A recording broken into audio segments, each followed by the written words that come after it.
Shalom, bien-aimés dans le Seigneur, je vous salue dans le précieux nom de Jésus. Avec beaucoup de joie et d'enthousiasme, nous sommes heureux de vous retrouver, très nombreux devant vos écrans pour participer à ce merveilleux programme que nous avons coutume de tenir avec vous. Et surtout, ça fait quand même beaucoup de temps qu'on n'a pas pu être ensemble suite à plusieurs raisons qui nous ont secoués, surtout au niveau de la santé. Je bénis Dieu de voir Joël Mongagne se rétablir parce que c'est lui qui est derrière cette caméra que vous ne voyez jamais, mais c'est lui qui est derrière ces images. Et sa santé a été un peu secouée, raison pour laquelle on était un peu en stand-by. Et pendant ce temps, beaucoup de choses se sont passées. Alors, supportez que je fasse un peu une petite narration de ce qu'a été ce laps de temps où nous avons été indisponibles dans vos écrans. Dieu nous a fait beaucoup de bien et nous avons pu mettre à votre disposition un merveilleux livre qui parle des incontournables de la destinée. J'aurais bien voulu l'avoir en main, mais je vous promets qu'à la prochaine édition, je l'aurai en main pour vous le montrer, afin que vous voyez à quoi ça ressemble, mais surtout, je vous conseillerais de vous en procurer, parce que le contenu de ce livre est très important. Vous savez, il y a de ces sujets, lorsqu'on les traite, c'est comme des notices de fonctionnement d'un appareil. Alors, le sujet de la destinée est comme un élément qui permet de savoir comment fonctionne la vie. Et je crois humblement par la grâce de Dieu que cet ouvrage est une réponse à plusieurs questions allant dans ce sens-là. Donc, je vous recommande de vous procurer les incontournables de la destinée. Ce livre vous fera énormément de bien. Ce livre répondra à plusieurs de vos questions et ce livre va élaguer plusieurs énigmes dans vos têtes, dans vos vies, dans plusieurs choses que vous êtes en train de faire. Vous aurez des réponses claires qui vont vous permettre de briller et de pouvoir réussir. Mais ce n'est pas le sujet du jour, nous sommes là pour Aiguise ma foi. Aiguise ma foi, un merveilleux programme que nous avons l'habitude de tenir et j'espère que par la grâce de Dieu, cette reprise nous permettra d'aller à une haute dimension. Alors, en reprenant aujourd'hui, je me posais la question sur quoi devrions-nous parler, sur quel sujet devons-nous nous pencher pendant ce mois d'août que je souhaite voir béni pour tout un chacun de vous. Sur quoi allons-nous parler? Dans quel axe nous allons aller? Vous allez le découvrir dans les minutes qui suivent. Alors, lisons d'abord deux textes de la parole de Dieu. Nombre chapitre 12, à partir du verset 5. Écoutez ce que dit la parole de Dieu. L'Éternel descendit dans la colonne de nuée et il se tint à l'entrée de la tente. Il appela Aaron et Marie qui s'avancèrent tous les deux. Et il dit, écoutez bien mes paroles. Lorsqu'il y aura parmi vous un prophète, c'est dans une vision que moi, l'Éternel, je me révélerai à lui. C'est dans un songe que je lui parlerai. Il n'en est pas ainsi de mon serviteur Moïse. Il est fidèle dans toute ma maison. Je lui parle bouche à bouche. Je me révèle à lui sans énigme. Et il voit une représentation de l'Éternel. Pourquoi donc n'avez-vous pas craint de parler contre mon serviteur, contre Moïse? Deuxième texte que je vais nous proposer de lire, c'est dans Job chapitre 33. Je suis sûr que plusieurs ont déjà eu à entendre parler de ce texte. Job chapitre 33, le verset 14. La Bible déclare ceci. Dieu parle cependant tantôt d'une manière, tantôt d'une autre, et l'on n'y prend point garde. Alors, j'aimerais nous mettre dans le contexte de la génération dans laquelle nous sommes. Nous sommes dans une génération, et vous savez, il y a un principe que la Bible a établi sur la terre. Ce principe est tiré d'Ecclésiaste, chapitre 1er, le verset 4, qui dit « Une génération s'en va, et une autre vient, mais la terre subsiste. » Cela veut dire qu'il y a un principe de transgénérationnalité, ou soit de changement de génération.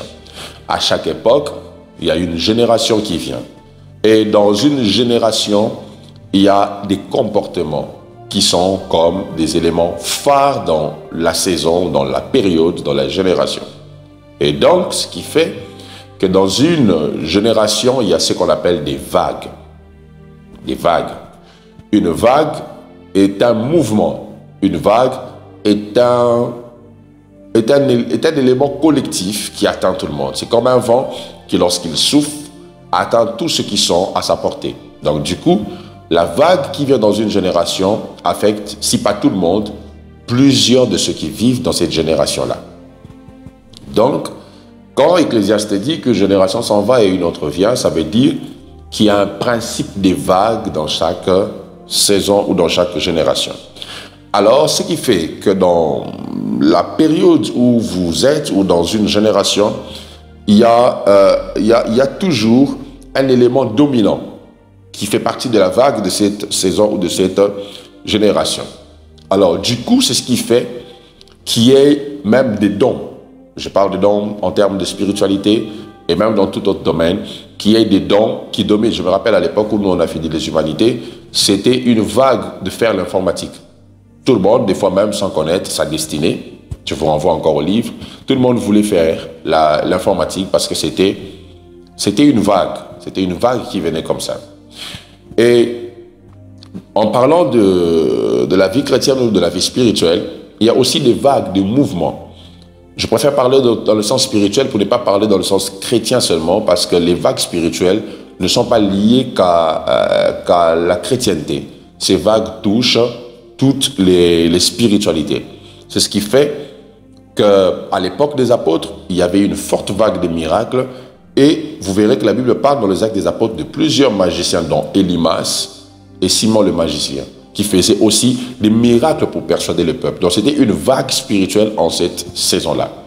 Et comme je disais, dans une vague, il y a le don qui domine. Le don qui est placé en position de domination. Alors, le don dominant d'une saison, suivez-moi très bien, fait que plusieurs personnes se retrouvent en train d'exercer dans cette vague-là. Et vous n'allez pas être en contradiction avec moi si je vous disais qu'aujourd'hui, nous sommes dans une génération qui a la vague prophétique. À l'époque de nos pères, dans les années 80-90, il y avait une forte vague des miracles. Et nous sommes dans une époque où il y a une vague prophétique. Alors, qu'est-ce qui a fait qu'à l'époque, il y ait plus de miracles, aujourd'hui qu'il y ait plus de prophétiques? C'est un changement de vague. Et je vous annonce même, la vague des miracles est en train de revenir. Donc, derrière chaque vague, il y a des hommes que Dieu cherche et une génération que Dieu affecte pour accomplir une mission. Donc, comme je l'ai dit, nous sommes dans une génération où il y a une forte vague prophétique. Alors, on ne doit pas se plaindre de voir une multiplication des personnes qui prophétisent. Pourquoi? Parce que c'est la vague de la génération dans laquelle nous sommes. Alors, qu'est-ce que les vagues, les mouvements nous disent? Ces choses nous annoncent simplement que nous sommes dans un temps où Dieu nous passe un message. Quand vous voyez l'augmentation des prophètes aujourd'hui, sachez qu'il y a un message derrière cela. Quel est ce message? Joël chapitre 2, verset 28. Dans le dernier jour, dit Dieu, je répandrai de mon esprit sur toute chair. Vos fils et vos filles prophétiseront. Donc, nous sommes dans une saison prophétique où il y a un vent prophétique, une vague prophétique. Alors, les abus dans une vague ne doivent pas nous conduire à refuser ou à rejeter la vague. Mais les abus doivent nous conduire plutôt à vouloir comprendre que Dieu est dans la génération et le diable aussi cherche à s'infiltrer au même moment dans la génération. Donc, et deuxième chose qu'on doit savoir, lorsqu'on voit les choses annoncées pour une génération s'accomplir, il faut qu'on cherche à comprendre quel est le message que Dieu veut nous passer. Et le message que j'aimerais nous dire, c'est que nous sommes dans les derniers jours. C'est la chose que vous devez savoir. Jésus dit, il s'élèvera plusieurs faux prophètes, Matthieu chapitre 24. Donc, et les vrais et les faux prophètes nous passent un message. Quel est ce message? Nous sommes dans les derniers jours. Donc, Le plus important, ce n'est pas de rencontrer un homme appelé prophète qui te parle de ta vie, mais c'est de comprendre que derrière chaque personne que tu rencontres ayant en lui une capacité de prophétiser, Dieu te passe un message, le message du temps de la fin. Dans chaque vague, porte un message. Je ne parle pas des messagers qui vous donnent des messages, mais je parle du message contenu dans le fait qu'il y ait plusieurs personnes d'un certain type, d'une certaine race, dans une période précise qui se manifestent. Et d'ailleurs, vous verrez aujourd'hui, moi j'ai déjà rencontré des enfants de 5 ans qui vous prophétisent. Je me rappelle une fois, ma fille m'a dit quelque chose qui m'a surpris. Je me disais, est-ce que c'est un enfant qui parle ou bien c'est quelque chose d'autre? Et j'avais compris que c'était l'Esprit de Dieu qui était en train de me parler au travers d'elle. J'étais très inquiet et elle m'a dit, papa, il ne faut pas pleurer. Elle ne m'avait pas vu pleurer, mais elle m'a parlé comme ça. Elle m'a dit quelque chose de comme ça. Je me suis dit, je ne suis pas en train de pleurer. Pourquoi un enfant de 2 ans peut me dire quelque chose de comme ça? Et j'avais compris que nous sommes dans une vague prophétique. Si vous voulez comprendre de quoi je suis en train de vouloir vous parler pendant ce mois, je veux vous parler sur le langage de Dieu. Langage de Dieu. Je préfère que tu les tapes en commentaire, le langage de Dieu. Le langage de Dieu. Vous savez, dans la manière de communiquer, Dieu a aussi un langage ou des langages qu'il utilise. Le langage est différent de la langue. L'utilisation de la langue est purement liée aux hommes. Pour ceux qui ont déjà eu des expériences spirituelles, ils vous diront, quand vous faites une rencontre même avec, je dirais, un ange, ou vous avez déjà eu à vivre l'apparition de Jésus, vous allez vous rendre compte que vous communiquez avec cet être spirituel, mais il n'ouvre pas sa bouche pour parler. Donc c'est comme une communication de pensée à pensée, sans ouvrir la bouche. Mais quand tu finis, tu dis que non, il m'avait parlé, il m'avait dit. J'ai vu un ange et il m'a dit ceci, il m'a dit cela. Mais il n'a pas ouvert sa bouche pour te parler, mais il a communiqué. Donc, le langage est différent de la langue. La langue est purement liée aux hommes. Dans la langue, il y a tout un système conventionnel établi avec l'idée de décrire différentes choses, différents comportements et autres choses. Mais le langage est un ensemble d'éléments qui permettent de transmettre la pensée.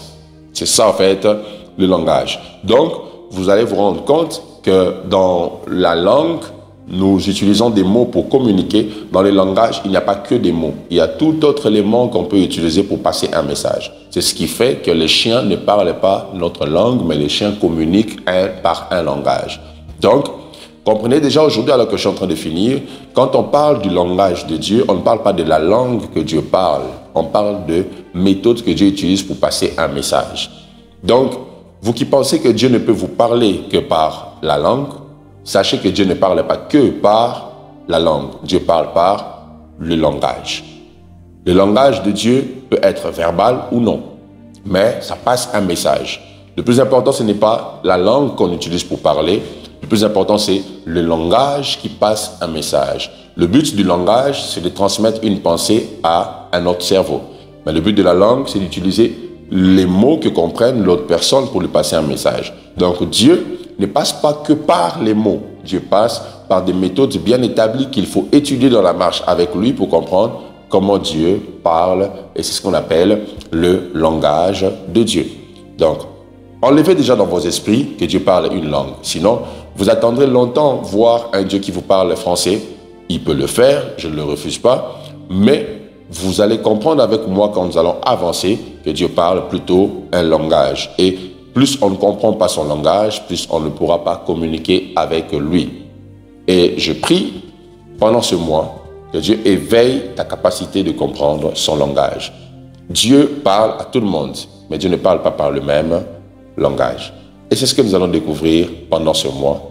Ne ratez pas les prochaines sessions. Que Dieu vous bénisse abondamment. On se retrouve la semaine prochaine pour un nouveau numéro d'Aiguise ma foi.